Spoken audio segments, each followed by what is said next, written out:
Hey everybody, it's LavenderTowne, and today I'm going to be continuing my series where every character, or in this case card, that I pull, I have to draw. The game I'll be drawing and playing today, and also the sponsor for today's video, is Shadowverse, which is an awesome anime card game that has a lot of really beautiful character art, and it should be really fun and really challenging for me to draw in my own style because it's super detailed. So let's get right into it. I have to select a pack to choose from, and then I will get 8 cards pulled out immediately, and we will see if we get any legendaries. I'm not going to be able to actually draw every single card I pull because you get 8 every time and I'd be here literally all day.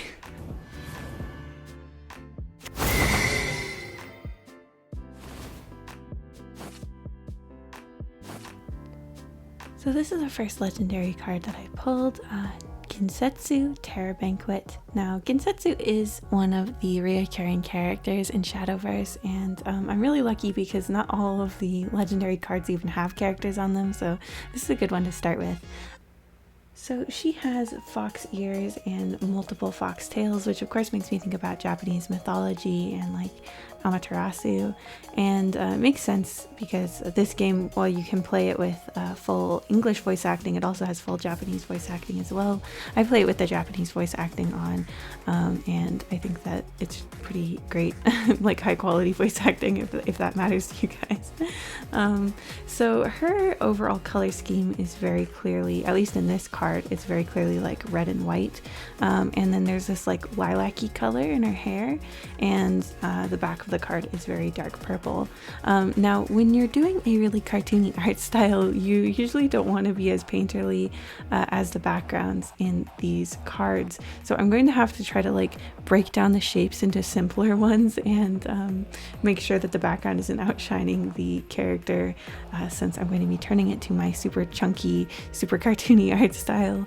I actually really love card game art. One of my favorite professors in art school had done some professional work for a very popular trading card game, and I just think it's really cool to actually see like people's real like paintings and work on these card games. It's like kind of amazingly detailed a lot of the time, and in Shadowverse this is no exception. I mean, the more I looked at it, the more little details I found, and it was honestly quite intimidating to try to capture and render in my own art style.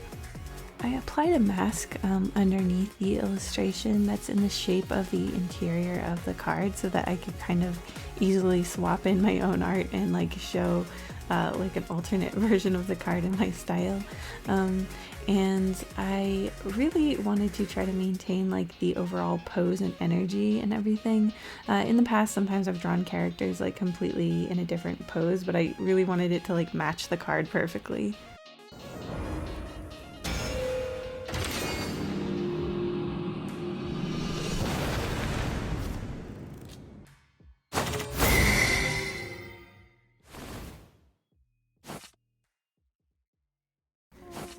So next up, I'm going to be drawing Valnareik. I'm not actually sure if I'm pronouncing that correctly. I hope I am.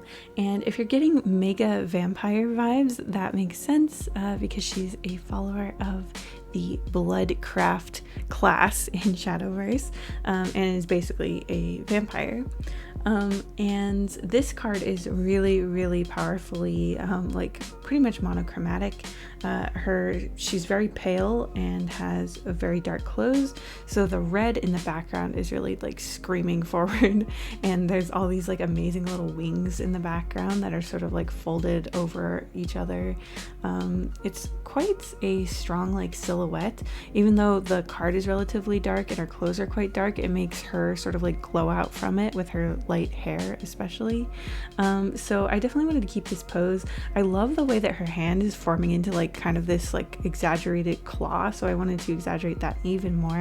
And then I use my trick that I often do when I'm doing a really detailed character by using Clip Studio's like border ability, so that every line I draw on that layer will have a black border around it, and that really helps with super detailed like filigree kind of stuff. stuff.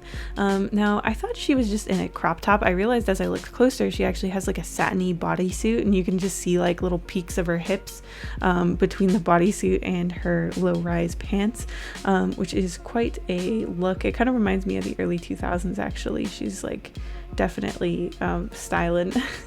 And yeah, there's like all these sort of like little fangy motifs like hidden throughout her outfit, particularly on her belt to the side. It kind of looks like teeth in that gold there. I don't know if that was intentional, probably, maybe it was. That would be pretty cool. And yeah, I just really wanted to exaggerate and make more extreme her pose. And I really like that her ponytail kind of whips around like that.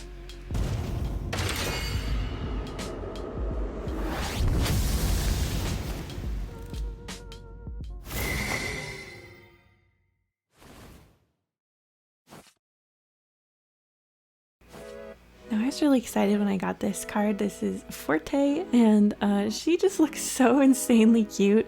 I love the fact that she's so adorable, and then she has like this giant like weapon, and she just looks like amazing with these giant horns as well. So I was really excited to draw her. Now it looks like she's definitely like raising up her weapon in sort of like a cheer or some kind of chant. So I definitely wanted to keep up that like forward, upward energy. And this card is actually a lot more subdued with the color. There's a little bit of a splash of like a reddish orange for that like ribbon that she has, as well as a little something behind her. But other than that, it's mainly just her dark hair. There's the red dragon wing in the background, and then everything else is actually really like held back and like reserved, which is pretty interesting because when I first look at this card it's like quite striking, but yeah, it's like basically monochromatic. So I really try to focus on the like shapes. She's like really jagged and has like pretty strong like proportions. She looks like her legs are insanely strong, so I wanted to try to maintain that. And there's a lot of detail, of course, as usual, on like her armor and her outfit. And I pretty much stuck with the exact colors that are actually in the card. I love this like peachy gray color that's on the back of her hair, while her hair is quite dark up in the front.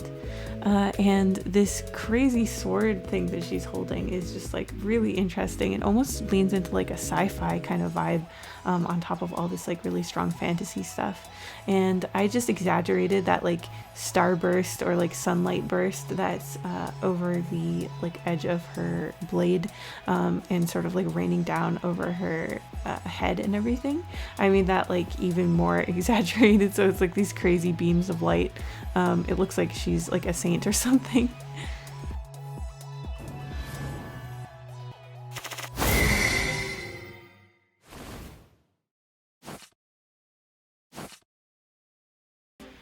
Okay, I'm sure it doesn't even need to be said, but when I saw this card, I like squealed with delight. This is the best card ever in any card game in the history of the world. Tactical Dog. I was so excited. So this is a super cute dog with armor on and appears to be like descending down from heaven to help some kind of army. I love the art on this card so much, and I was really excited to draw him in my own style. So this dog has really cute like white and sort of like caramely colored fur, and is like kind of smiling, and again it looks like is enormous and floating down from the heavens, which I just absolutely approve of. I also really like the armor design on the dog. Like it doesn't obscure too much of the fluffy chubbiness of the dog, just enough armor to let you know that this is a tactical dog. It's not just a regular dog, which I really appreciate from a design standpoint. Yeah, I mean, this I don't even know what to say about this card. It's so fantastic. I really like how like realistic and naturalistic the dog's expression is in the original card. I actually like feel a little disappointed by making it more cartoony, which I normally don't feel that way about expressions at all, but in this case like it's just kind of really charming to see that like super well painted dog face. I don't know, it tickles me. If you guys are as enticed as I was by the beautiful fantasy art and super cute characters, you can check out the link in the description and play Shadowverse for yourself. It is free to play on PC and mobile, and they give you a bunch of like free card packs just for completing the tutorial, so you don't have to put in a bunch of money to get to play the gacha part, which I kind of appreciate. It has a story mode that's fully voice acted in English and in Japanese, and the newest expansion, Eightfold Abyss Oswald, just came out at the end of December, so there's some fresh content for you to check out. Thank you so much to Shadowverse for supporting the channel, and thank you guys for watching till the end. Let me know if there's anything else you'd like to see me draw in my style, and I'll see you in the next one. Thank you to all of my patrons, including Ventali, Sniper, JP25, Lucy Amajiki, Heartless Doll, Finmas Die, Aries Chaos, Live, Salty Jackrabbit, Noose Milk, Raven's Crow, Zosalot, T-Hill Music, Jabber Dabber Doo, Gender Was Stolen, K, Moo Milk, Kadaria, Deadly Nightshade Art, Astral Fox Art, The Expressive Poker Face, Tsubaki, Michael Lavalley, Cutie Pie, Rune Rain Crow, Ice Cream Pal, Kola, JJ Jade, and of course, blah blah blah blah.